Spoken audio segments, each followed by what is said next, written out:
Involutory matrix क्या बोलेंगे, तो इसकी डेफिनेशन लिख लेते हैं कि a square matrix is called involutory अगर वो सेटिस्फाइड करती है दिस रिलेशन की ए स्क्वायर किसके इक्वल आ जाए, आइडेंटिटी के इक्वल आ जाए। ठीक है, जहां पर आई यहाँ पर किसको रिप्रेजेंट कर रहा है, आइडेंटिटी मैट्रिक्स को रिप्रेजेंट कर रहा है। ठीक है, अच्छा आइडेंटिटी मैट्रिक्स क्या, जैसे 2x2 की अगर आप हम आइडेंटिटी मैट्रिक्स की बात करें तो जिसके डायगोनल में 1 1 हो, बाकी सारे एंट्री 0 हो। ठीक है, तो 2x2 का हो गया। अगर यहीं पर हम आपसे बोले कि भाई 3x3 की आइडेंटिटी मैट्रिक्स क्या होगी, तो आपके डायगोनल में 1 1 1 रहेंगे, तो 1 0 0 0 1 0 0 0 1। ये कैसे हो गए, ये आपके पास 3x3 की कैसी हो गई, आइडेंटिटी मैट्रिक्स हो गई। ठीक है, बात समझ में आ रही है नहीं। अच्छा ठीक है, अब इससे यहाँ पर एक हमारे पास मैट्रिक्स गिवन है और इसको आपको प्रूव करना है कि ये जो मैट्रिक्स है ये इनवॉल्यूटरी है। अच्छा, अगर कोई भी मैट्रिक्स इनवॉल्यूटरी होने के लिए सबसे पहले उस मैट्रिक्स को क्या होना पड़ेगा, स्क्वायर मैट्रिक्स। तो ये 3x3 की स्क्वायर मैट्रिक्स है। ठीक है, पहला तो सही है। अब उसको देखना है क्या ये इसका अगर मैं स्क्वायरिंग करता हूँ तो क्या ये आइडेंटिटी मैट्रिक्स हमें देता है। अगर दे देगा तो इनवॉल्यूटरी हो जाएगा, अदरवाइज जो भी होगा हम देखेंगे आगे। ठीक है, तो चलिए देखते हैं। तो यहाँ पर अपन निकालेंगे ए स्क्वायर। ए स्क्वायर कैसे निकालोगे, उसी मैट्रिक्स का उसी मैट्रिक्स के साथ मल्टीप्लाई करोगे। ये है आपके पास -5 -8 0 3 5 0 1 2 -1।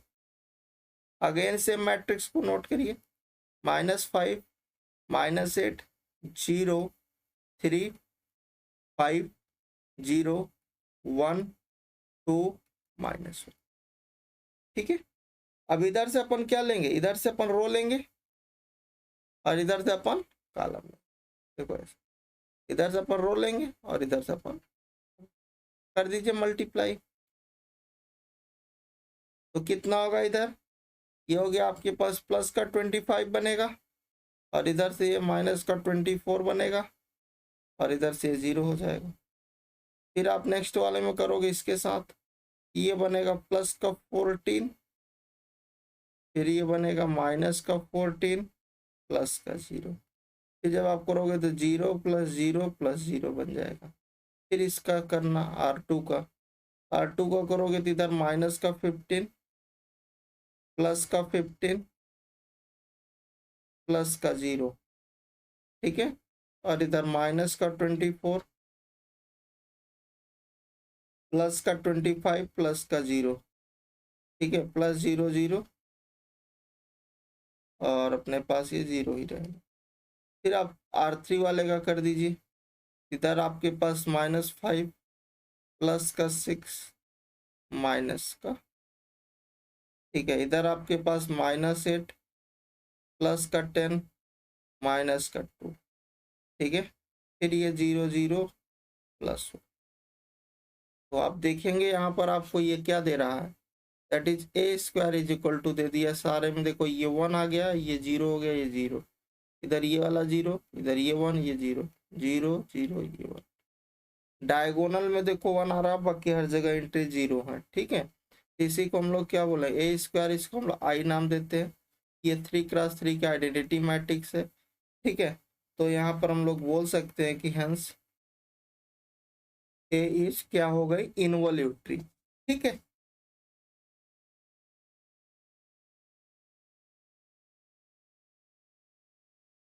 ये आपकी कैसी मैट्रिक्स बन गई, इनवॉल्यूटरी मैट्रिक्स बन गई। ठीक है, ट्रांसपोज ऑफ द मैट्रिक्स आपकी क्या बोलती है कि एक आपके पास कोई ए मैट्रिक्स है जिसका ऑर्डर कितना है, m×n का है, मतलब उसमें m रो है, n ऑर्डर m रो है और n कॉलम है।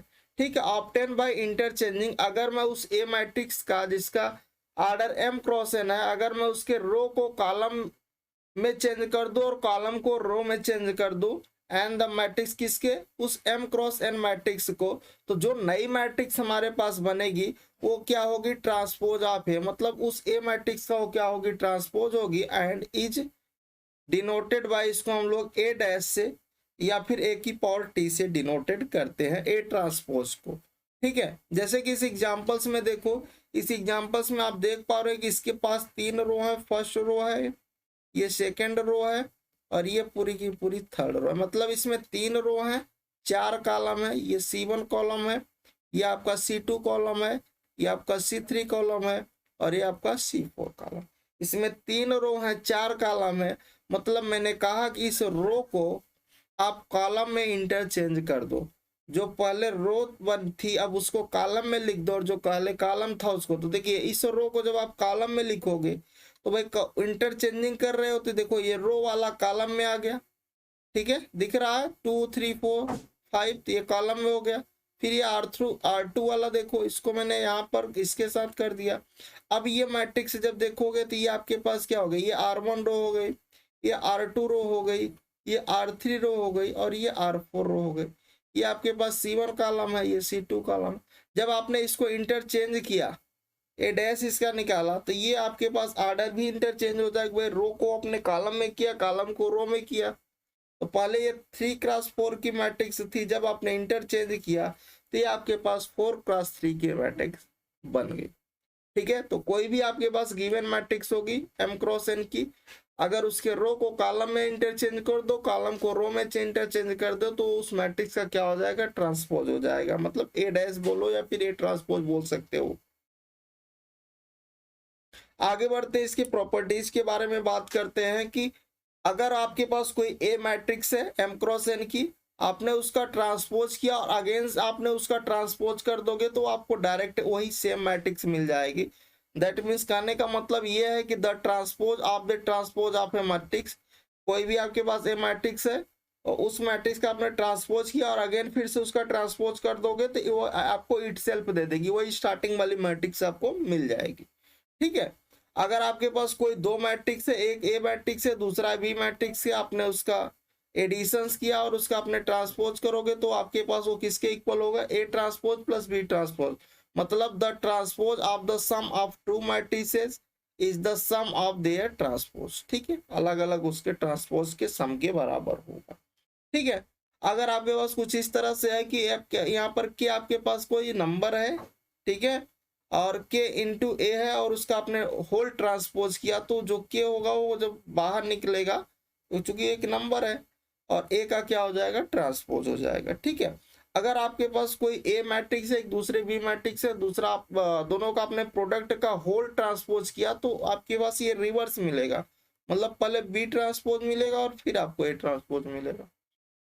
The transpose of the product of two matrices, ठीक है, is the product of the reverse order of their transpose, उसके रिवर्स ऑर्डर को इक्वल होगा। ठीक है,